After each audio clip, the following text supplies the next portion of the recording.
didn't want the kind of house that looked just like every other house on the street. And that meant that we needed to buy a house that needed some work, where we could get it cheap enough to where once we were done with it, we would be on the right side of our house. And this home was the perfect house for us. The minute we walked in the door, we knew we were home, which was kind of crazy because the decor was not something that most people would associate with our personal style. It was definitely very beige, very dated. It really, there were underlying issues with the house. I think that it showed pretty well on the surface, but the minute that you really started to get through the house and start really looking at it, there were just a lot of things going on with this house that needed to be fixed. And so really we thought we were getting a spiffer that just needed cosmetic work, when in the end, we needed to put a lot more money and energy into this house. When I started designing the spaces, I knew that I wanted this home to feel ethereal. I wanted it to feel as though the sky had come down and we were living in the clouds. That's why I decided in the end to paint the entire first floor, to paint the entire house white, actually. We had lived in Scandinavia and we just absolutely loved this idea of the way that you live in a space and the way that you interact with the light inside of it. And so for us, the big windows, that open space, it actually feels quite loft-like because the stairs are open, the living room is open, and the whole home is centered around this living space. And so I wanted something that felt light and airy and yet energized. That's where all that black comes into it. Just a bit of drama and some pattern and texture, and creating a space that felt like something you could really sit down in and entertain in, because we love to entertain our family and friends. But we wanted something that also felt comfortable and portrayed all those years of travel and living in different countries. And so we wanted something that felt like we could put out all the different things that we had collected, and all the amazing photography and the artwork and the little objects, and all those things were really important to us. And so we didn't want a house that felt perfect, that house that felt like you couldn't live in it. The floor is reclaimed hardwood, so it is knobby and it's imperfect, and it is exactly what I wanted for this house. I love the wide planks. I love the way the texture is different in all different places. I love the fact that it really feels alive, and you can find little knobs and little imperfections on the floor. It felt like the kind of flooring that we could really live on and have a dog and have kids running around. And if family and friends came over, it wasn't like, don't sit there, don't do that. Like I didn't want a precious house. And so I purposely chose a floor that wasn't too precious. The front room, which everybody really notices as you come in, is technically the dining room, but I use it as my home office. I put a table in there. I brought my Moroccan frosh. This is a Moroccan sofa. It's a wood base and it's got a mattress on top of it, and then they always stuff it full of pillows. I found this really cool map at Restoration Hardware, and I think it's so cool because it's actually a map of the metro system in Paris, and a lot of them, the kids love to look at the different stops, and we talk about the trips that we've taken and what did we do when we got to the stop, and oh, here's the tea that we bought at this one. And it's just really fun for us. It's very personal for us, and I think that that is why the house feels different. It's unusual, and at times I think, gosh, I should probably just start obeying the rules and do things the way that everybody else does them. But this is a space that is really special to us. Our kitchen was one of the spaces that we knew was going to most likely be a total gut job. So we lived with this kitchen for about 2 years, and then it had just seen its final days. I think the previous owners just really abused it, and This was not the kind of kitchen that putting paint on it was really gonna fix it. The hinges were broken. There were just so many problems with it. There'd been a leak underneath the sink. So this kitchen needed to be gutted.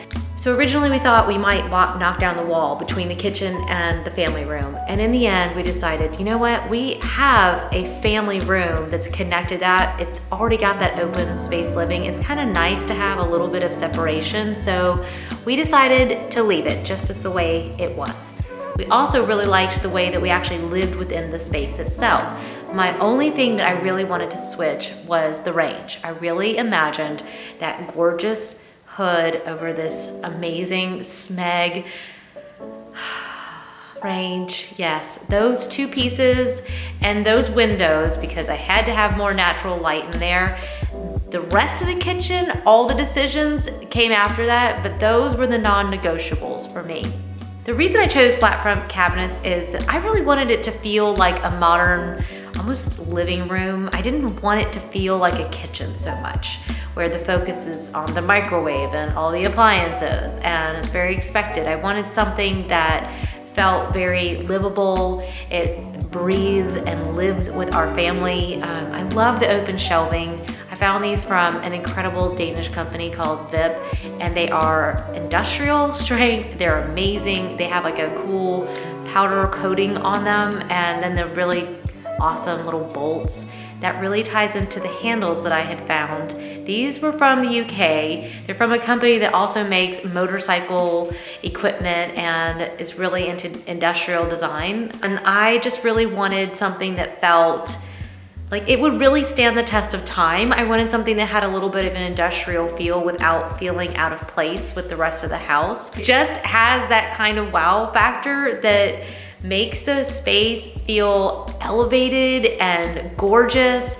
And of course, finishing touches are always the most fun to choose. And this quartz that we chose is beautiful. It's so durable. I can see why everybody is talking about quartz, because it looks like marble, it feels like marble, but it acts like granite, and I absolutely love it. One of the final touches that I put in there was the faucet and that sprayer. And you guys, oh my gosh, I couldn't help myself. We had that little industrial feel in there, and I really wanted to just take that all the way around that room. And so I found this faucet by Brizo, and it's so beautiful. It has that industrial feel on it as well, and it is just stunning.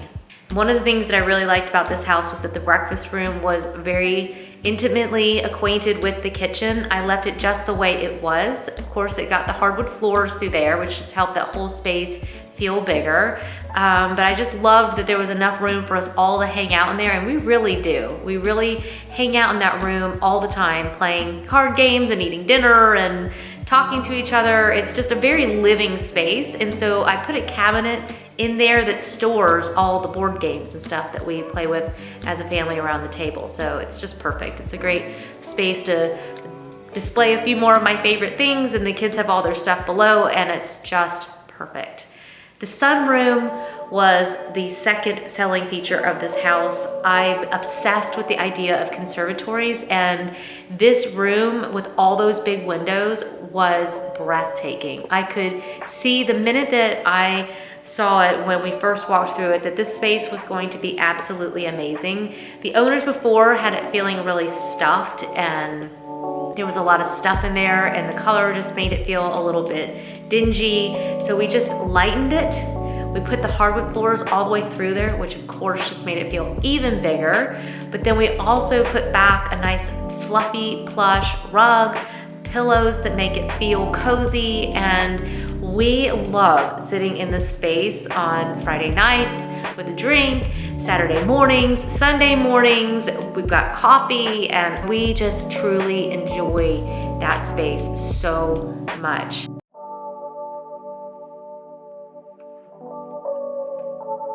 We bought a house with a master on the main. I just love that we went bold with our bedroom. We wanted something that felt modern and clean and yet classic. I think that's something that's really important to me. I'm more on the classic side, and Jack is more on that modern side. So this is a great way to combine our styles.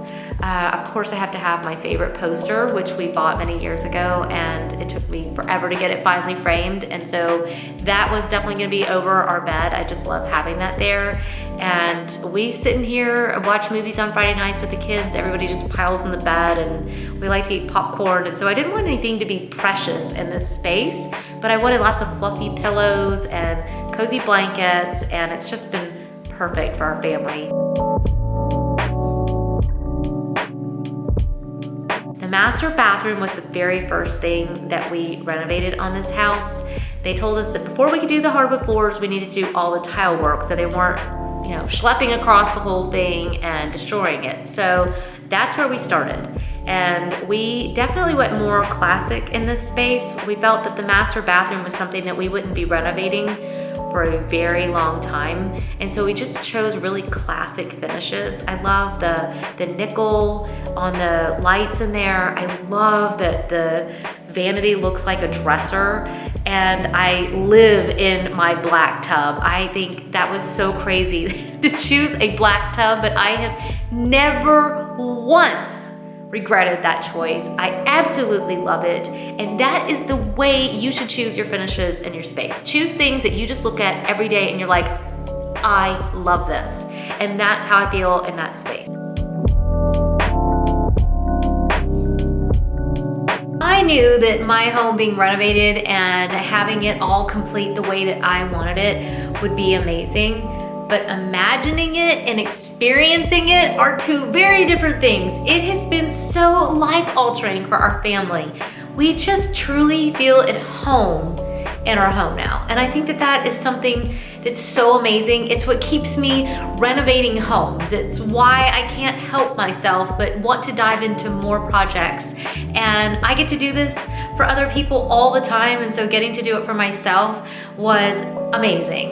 There were days when we were tired, there were days when it was a little bit overwhelming, but in the end, we wouldn't have it any other way. And so I hope that you've enjoyed part one of our home tour. We've got so much more to share. We had to break it up. So I hope you will stay tuned. Don't forget to hit the subscribe button so that you will not miss part two. And we have so many more renovations coming up for you. I know, I just got addicted to it. What can I say? I got addicted to it and I can't help myself. So we have so many more fun things coming up and so many fun clients that we've been able to help, and it's gonna be really exciting actually to be able to share it all with you. So I will see you guys very soon. Bye.